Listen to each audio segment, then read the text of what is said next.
Break के बाद स्वागत है आपका। बाबा धाम के दर्शन मात्र से भक्त परमानंद से भर जाते हैं, लेकिन वहां तक पहुंचने के मुश्किल रास्तों को पार करना भी कांवरियों के लिए किसी आनंद से कम नहीं है।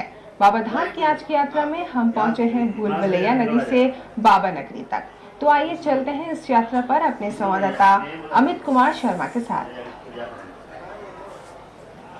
देवघर देवभूमि है, शिव का धाम है। देश भर में 12 ज्योतिर्लिंग है, मगर इनमें देवघर के ज्योतिर्लिंग की मान्यता कामना लिंग के रूप में है।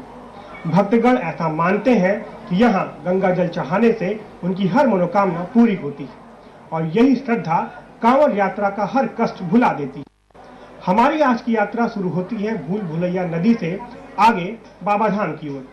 आपके संग हूँ मैं अमित शर्मा, कैमरामैन MP सुमन के साथ। के बनाई दे ओ भोलेनाथ, मोर भंगिया के बनाई दे, मोर भंगिया के बनाई दे ओ भोलेनाथ, मोर भंगिया के बनाई दे। बात मेरी बिगड़ी बनाई दे ओ भोलेनाथ, बात मेरी बिगड़ी बनाई दे, बोल भंगिया के बनाई दे ओ भोलेनाथ, बोल भंगिया के बनाई दे।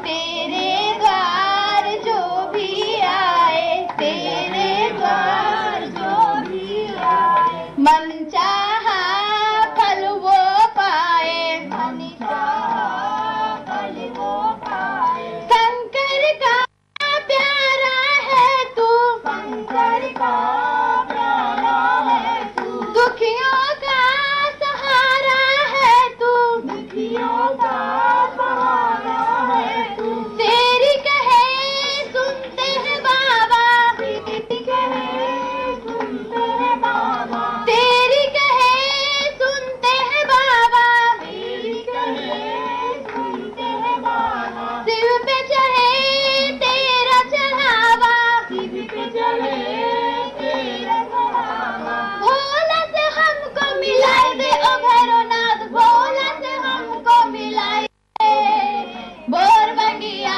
के मनाई दे ओ भैरवनाथ, बोर बंगिया के मनाई दे।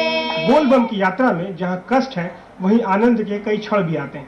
कांवरिये आनंद का कोई भी क्षण गंवाना नहीं चाहते। चलते चलते रास्ते में महुआ का पेड़ दिखा, बोलबम कांवरिये चढ़ के बैठ गए, भगवान के भजन होने लगे। जगिया के मनाई दे ओ भोलेनाथ, मोर जगिया के बनाई दे, बोर बंगिया के मनाई दे ओ भैरवनाथ, बोर बंगिया पे मनाई दे। पेड़ पर हम लोग इसीलिए चढ़ रहे हैं और हमको बहुत अच्छा लग रहा है, इसीलिए कि मैं बाबा की नगरी जा रही हूँ और मैं मतलब थोड़ा ठंडा का आनंद लेना चाहती थी और इसलिए सोची कि पेड़ पर चढ़कर थोड़ा बैठकर आनंद लेती हूँ और बहुत अच्छा ही लग रहा है। आप बताइए, आप तो भजन मुझे तो बहुत अच्छा लगता है। एक्चुअली ऐसा है ना कि हवा इतना अच्छी ठंडी लग रही है, महसूस हो रही है, गर्मी से थोड़ा राहत है और बाबा का भजन करते हुए मुझे बहुत आनंद आता है और मैं आशा करती हूँ कि सभी कवारियाँ भाई एवं बहनों को भी अच्छा लगता होगा। आप बताइए। जी, मेरा नाम मनीषा है। मुझे तो बहुत ही अच्छा लगता है, पेड़ पे चढ़ना मुझे बहुत ही अच्छा लगता है। ये मेरा शुरू का हॉबी है और जो है यहाँ पर जब हम लोग आए बहुत थक गए थे, यहाँ पे बैठ करके हम लोग थोड़ा करें मस्ती कर लें, तो हम लोग सोचे कि चलें गाना गा लेते हैं, तो ये लोग अभी गाना गा रहे थे, बहुत अच्छा लगा पेड़ पे चढ़ के। मुझे इस कमरिया रास्ते में आने में तो रास्ते में बहुत आनंद आ ही रहा था और विश्राम के समय हम लोग ने सोचा कि ठंडा में तो बैठता हूँ, क्यों ना गाछ पे चढ़ के जरा सा हम लोग इनका आनंद ले लें। ये बहुत मुझे अच्छा लगा। बोलबम की यात्रा पर निकले कांवरिये मस्ती में झूम रहे हैं। आखिर अब बाबा की नगरी ज्यादा दूर नहीं है।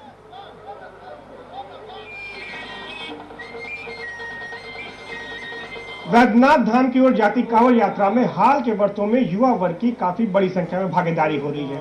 अब यहाँ आने वाले कांवड़ियों में युवा वर्ग की अच्छी संख्या होती है। इन युवाओं के लिए जहाँ एक और ये श्रद्धा और भक्ति है, वहीं साथ साथ एक एडवेंचर भी है। जीवन की निरस्ता से अलग हटकर कुछ नया होता है। हमारे साथ ऐसे ही कुछ युवा हैं जो इस कांवड़ यात्रा में आए हुए हैं। हम उनसे बात करते हैं। आप अपना नाम बताइए। मैं अमित कुमार बर्नवाल हूँ। मैं दिल्ली से आया हूँ, पहली बार यहाँ पे। जी अमित, ये बताइए कि कैसा लग रहा है, पहली बार आए हैं, कुल अनुभव क्या है? एक्चुअली मैं दिल्ली में एमएक्स में जॉब करता हूँ, अमेरिकन एक्सप्रेस में रेट्स में जॉब करता हूँ और वहाँ मेरी लाइफ बहुत ही मतलब fully Monday to Saturday job होती है, कोई भी टाइम नहीं मिलता ना फैमिली के लिए ना खुद के लिए। तो यहाँ आने के बाद मैं प्रार्थना भगवान से कुछ करता हूँ। यहाँ आने के बाद मुझे बहुत ही अच्छा अनुभव हो रहा है क्योंकि बहुत सारे लोग श्रद्धालु यहाँ पर आए हुए हैं और भगवान से बहुत कुछ मांग रहे हैं। 104 किलोमीटर की यात्रा बहुत ही मुश्किल है क्योंकि मैं वहाँ 1 किलोमीटर भी पैदल नहीं चलता, हमेशा रिक्शा ऑटो करता हूँ। पैदल तो मैं कभी जिंदगी में भी नहीं चला, लेकिन यहाँ नंगे पाँव 104 किलोमीटर में बहुत ही अच्छा अनुभव हो रहा है मुझे पहले बजे आने के। क्या क्या चीजें हैं जो यात्रा में अच्छी लग रही है? ये बारिश में भीगना, पैदल चलना, सब तरह तरह के नाच गान ये सब अच्छे लग रहे हैं। वहाँ पर हम लोग टाइम देते हैं, रह रह कर नाच गान करते हैं, चलते हैं, मस्ती में चलते हैं, आराम से ठहरते हैं। तो पूरी की पूरी यात्रा इन युवाओं के लिए आनंद के कई नए क्षण भी देती है। जीवन की जो निरस्ता है उससे अलग हटकर एक एडवेंचर का ये अनुभव करते हैं और उसके साथ ही भगवान के चरणों में खुद को देकर कुछ नया पाने की कोशिश करते हैं।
विष्णु नाचे नाचे जी महेश, बीच रहिया में शंकर नाचे घर के जोगिया के भेष। जब हम गोड़ियारी नदी के पास पहुंचते हैं तब इस तरह के ढोलकियों से हमारी मुलाकात होती है। ये ढोलकिये अपनी ढोलक की थाप से यहाँ से गुजरने वाले कांवरियों का मनोरंजन करते हैं और पूरे माहौल में भक्ति की एक धारा से बह निकलती है। मुझे बहुत अच्छा लग रहा है। क्या क्या कैसा लग रहा है?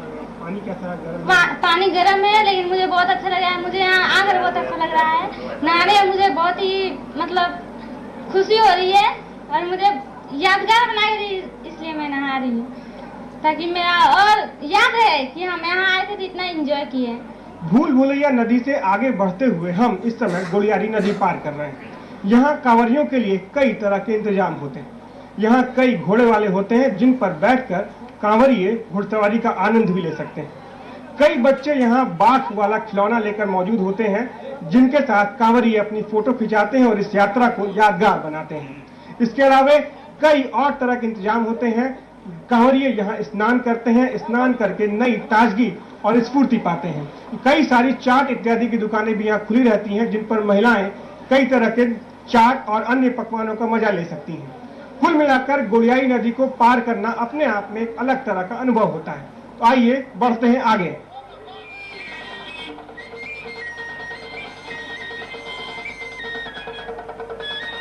गोड़ियारी नदी से आगे बढ़ते हुए कांवरिया गुजरते हैं कच्ची पगडंडियों से। हरियाली के बीच केसरिया परिधानों में सजे हुए कांवरिया कुछ यूं लगते हैं जैसे दूर तक एक केसरिया लकड़ी खिंच गई है।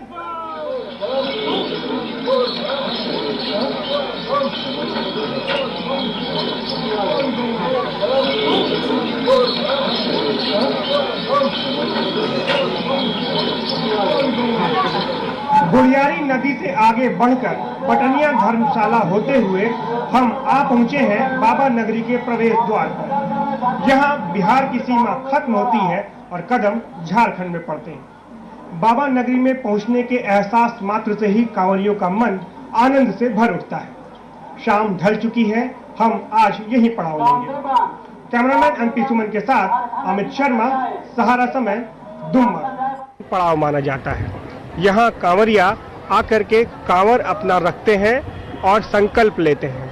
शिवगंगा पुष्करणी में कांवरिया स्नान भी करते हैं। यहीं से कांवरिया आगे बढ़कर बाबा वैद्यनाथ धाम जाकर मंदिर में भोलेनाथ पर जल चढ़ाते हैं। शिवगंगा का काफी महत्व माना गया है। यहाँ पर स्नान करना कांवरियों के लिए आवश्यक होता है। कहते हैं कि प्राचीन काल में यहाँ कभी ज्योतिर्लिंग के नजदीक भवरोगहर नदी बहती थी, जो अब सीमित होकर केवल शिवगंगा पुष्करणी के रूप में ही रह गई है। इसीलिए इस जगह को भवरोगहर कुंड भी कहा जाता है। कुंड की गहराई काफी ज्यादा है और पहले यहाँ काफी दुर्घटनाएं भी हुआ करती थी, मगर अब प्रशासन की तरफ से चारों तरफ बैरिकेडिंग लगा दी गई है ताकि जो कांवरिया आते हैं वो एक सीमा से आगे नहीं बढ़ सके। और इसके अलावा प्रशासन की तरफ से, जिला परिषद की तरफ से यहाँ पर नौकाएं रखी गई हैं जिनमें गोताखोर होते हैं जो किसी भी तरह की दुर्घटनाएं अगर घटे तो उनसे निपटने के लिए तैयार होते हैं। आप देख सकते हैं कि शिवगंगा पुष्करणी जो है, इसके बीच में भोलेनाथ की मूर्ति बनाई गई है। कुछ साल पहले ही इसे स्थापित किया गया है। प्रशासन ये कोशिश कर रहा है कि इस जगह को एक पर्यटक स्थल के रूप में भी विकसित किया जा सके। ये मूर्ति जो है भगवान शंकर की, भोलेनाथ की काफ़ी आकर्षित करती है जो कांवरिया यहाँ आते हैं। फाइबर की बनी हुई मूर्ति है, 30 फुट ऊंची मूर्ति है और बिल्कुल जो ये पुष्करणी है, शिवगंगा पुष्करणी, उसके बीचों बीच इसे स्थित किया गया है। तो दूर से ही भगवान भोलेनाथ के दर्शन यहाँ हो जाते हैं और कांवरिया जो है वो आनंद उठाते हैं भोलेनाथ के रूप का। वैद्यनाथ धाम की महिमा इसलिए भी ज़्यादा है क्योंकि इस भूमि को आरोग्यप्रद माना जाता है। वैद्यनाथ का अर्थ होता है वैद्यों के नाथ, अर्थात हर प्रकार के शारीरिक कष्ट और रोगों को हरने वाले। और ऐसा माना जाता है कि इस सरोवर में, इस शिवगंगा पुष्करणी में स्नान करने से सभी प्रकार के शारीरिक रोग, कष्ट, दुख, पीड़ा, ये सारे के सारे जो है वो नष्ट हो जाते हैं, उनका निवारण हो जाता है। यहाँ पर काफी पंडे होते हैं जो संकल्प करवाते हैं। हमारे साथ इस समय ऐसे ही एक पंडे हैं, झंडा बाबा के नाम से मशहूर है यहाँ पर। हम उनसे जानते हैं कि शिवगंगा का महत्व क्या है और किस तरह से पूरी की पूरी संकल्प की प्रक्रिया होती है। आप बताइए कि शिवगंगा का क्या महत्व है कांवड़ यात्रा में और क्या पूरी प्रक्रिया है संकल्प की? शिवगंगा बहुत पुराना चीज है यहाँ का और बहुत अतीत चीज है। यहाँ पर लोग आते हैं, वो पहले स्नान करते हैं कांवर रख के, उसके बाद बाबा का नाम से जल खुलता है। शिवगंगा में संकल्प किया जाता है, जो भी अपने नाम से करते हैं उसके बाद बाबा का जलार्पण करने के लिए जाते हैं। जी, क्या मंत्र है संकल्प का और क्या उसका मूल अर्थ क्या माना जाता है, संक्षेप में बताइए। मूल यही है कि संकल्पितो मूल काम वही, संकल्प से ही सब कुछ होता है। पंडित जी ने जो मंत्र अभी पढ़ा संकल्प का, उसके मूल में यही है कि जो भी कांवरिया यहाँ आते हैं वो भगवान पे खुद को समर्पित करते हैं। जो उनकी मनोकामना होती है वो भगवान को बताते हैं और उन पर खुद को समर्पित करते हैं। यही संकल्प का मूल होता है। शिवगंगा पुष्करणी की महत्ता इसलिए भी है क्योंकि इसे काफी पवित्र माना जाता है और भगवान शिव पर जलार्पण के लिए जो गंगा जल कांवरिया सुल्तानगंज से लेकर के यहाँ आते हैं, 105 किलोमीटर की दूरी तय करने के बाद अपनी यात्रा की जो उनकी थकान होती है वो यहाँ आकर के मिटती है। यहाँ पर जलार्पण से पहले स्नान करना आवश्यक माना जाता है और शिवगंगा में स्नान करना और संकल्प लेना ये एक महत्वपूर्ण कर्मकांड है जब भगवान भोलेनाथ को जलार्पण के पहले। इसलिए हर कांवरिया यहाँ जरूर आता है और यहाँ आकर के कुंड में स्नान करता है और स्नान करने के बाद संकल्प लेकर के फिर से भगवान शिव पर जलार्पण के लिए यहाँ से आगे बढ़ते हैं लोग। शिवगंगा में स्नान करने और संकल्प लेने के बाद कांवरिया ज्योतिर्लिंग की ओर बढ़ते हैं। हमारे साथ कुछ ऐसे ही कांवरिया हैं, कुछ महिलाएं हैं जो बेगूसराय से आई हैं, हम उनसे बात करते हैं। आप बताइए कि आपने यहाँ स्नान किया और अब आप ज्योतिर्लिंग की ओर जा रही हैं? हाँ, हम स्नान कर लिए शिवगंगा में। अब हम बाबा से दर्शन करने के लिए और जल चढ़ाने के लिए जा रहे हैं।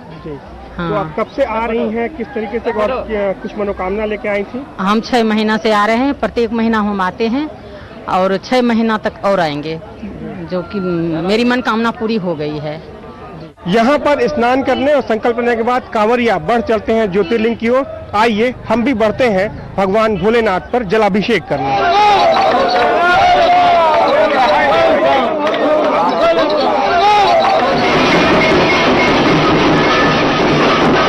शिवगंगा से आगे बढ़कर अब हम वैद्यनाथ मंदिर में आ चुके हैं। श्रद्धालुओं की लंबी कतार बाबा भोलेनाथ पर जल चढ़ाने के लिए लगती है।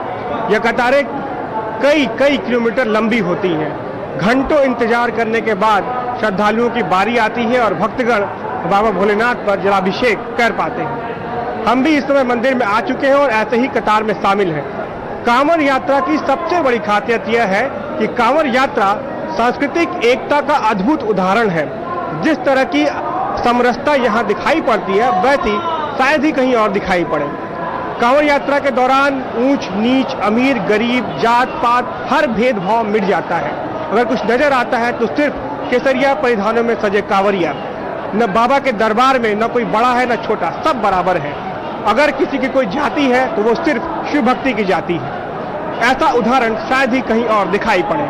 105 किलोमीटर की लंबी कष्टप्रद यात्रा के बाद जब श्रद्धालु यहाँ भगवान भोलेनाथ पर जल चढ़ाते हैं तो उन्हें ऐसा लगता है जैसे वो खुद परमात्मा के करीब गए हैं। हमारे साथ कुछ श्रद्धालु मौजूद हैं जिन्होंने अपनी कांवड़ यात्रा के बाद भगवान भोलेनाथ पर जल चढ़ाया है।